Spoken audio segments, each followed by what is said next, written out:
Hi, it's Ann with Pixology's Small Business Update, COVID-19 day 5,267, or whatever day it is, because who really cares anymore?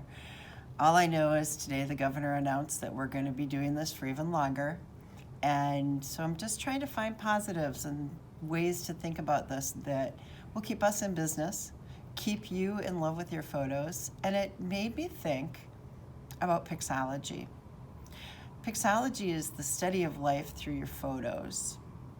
For some people, when I say that, it causes immediate stress, anxiety, panic attacks. My photos, oh my gosh, where are they? There's too many. What we'd really like you to know is that with Pixology, we can turn that into no stress, no sweat, no hassle, just joy.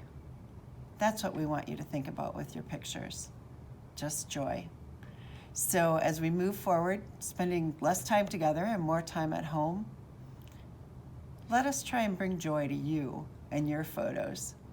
Contact us at Pixology. We're still here for you, no matter how many days this goes on.